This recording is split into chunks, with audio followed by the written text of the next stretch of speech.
ಅಲ್ಲೂ ನಮಸ್ಕಾರ, ನಾನು ಅಭಿಷೇಕ್. ನೀವು ನೋಡ್ತಾ ಇದ್ದೀರಾ ಹೊಸ ಟಾಟಾ ಸಿಯರಾ ಆ್ಯಂಡ್ ಇದರ ಇಂಟೀರಿಯರ್ ಅಲ್ಲಿ ಹೇಗಿದೆ ಅಂತ ನಿಮಗೆ ತೋರಿಸ್ತೀನಿ, ಬನ್ನಿ.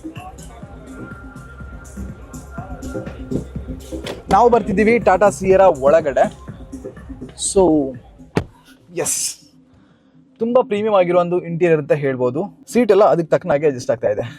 ಮೊದಲಿಗೆ ಈ ಒಂದು ಸ್ಟೀರಿಂಗ್ ವೀಲ್ ಬಗ್ಗೆ ಮಾತಾಡೋಣ. ಟಾಟಾ ಸಿಯರಾದಲ್ಲಿ ನಮಗೆ 4 ಸ್ಪೋಕ್ ಸ್ಟೀರಿಂಗ್ ವೀಲ್ ಸಿಗ್ತಾ ಇದೆ, ಫ್ಲಾಟ್ ಬಾಟಮ್ ಸ್ಟೀರಿಂಗ್ ವೀಲ್.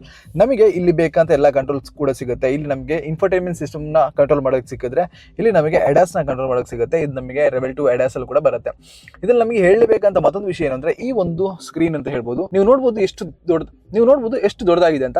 ಆ ಎಂಡಿಂದ ಈ ಎಂಡ್ ತನಕ ಇದೆ. ಸೊ ಇದರಲ್ಲಿ ನಮಗೆ 3 ಸ್ಕ್ರೀನ್ ಬರುತ್ತೆ. ಇನ್ಫರ್ಟೈನ್ಮೆಂಟ್ ಸಿಸ್ಟಮ್, ಇನ್ಸ್ಟ್ರೂಮೆಂಟ್ ಕ್ಲಸ್ಟರ್, ಹಾಗೆ ನಮಗೆ ಪ್ಯಾಸೆಂಜರ್ ಬೇಕಂತ ಒಂದು ಡಿಸ್ಪ್ಲೇ. ಅವರು ಅದ್ರಲ್ಲಿ ಗೇಮ್ ಮಾಡೋದು, ವಿಡಿಯೋ ನೋಡೋದು, ಏನು ಬೇಕಾದ್ರೂ ಮಾಡ್ಬೋದು.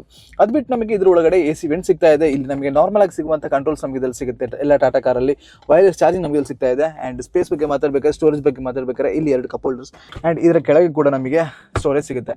ಸೀಟ್ಸ್ ಬಗ್ಗೆ ಮಾತಾಡಬೇಕಾದ್ರೆ ವೆಂಟಿಲೇಟೆಡ್ ಸೀಟ್ಸ್ ನಮಗೆ ಇದ್ರಲ್ಲಿ ಸಿಗುತ್ತೆ. ಆ್ಯಂಡ್ ಇಲ್ಲಿ ನೀವು ನೋಡ್ತಾ ಇದ್ದೀರಲ್ಲ, ಹಿಂದ್ಗಡೆ ಸಿಕ್ಕಾಪಟ್ಟೆ ಪ್ರೀಮಿಯಂ ಆಗಿದೆ. ವೈಡ್ ಆಗಿರುವಂಥ ಒಂದು ಪ್ಯಾನೋರಮಿಕ್ ಸನ್ರೂಫ್ ಕೂಡ ನಮಗೆ ಒಳಗಡೆ ಸಿಗುತ್ತೆ.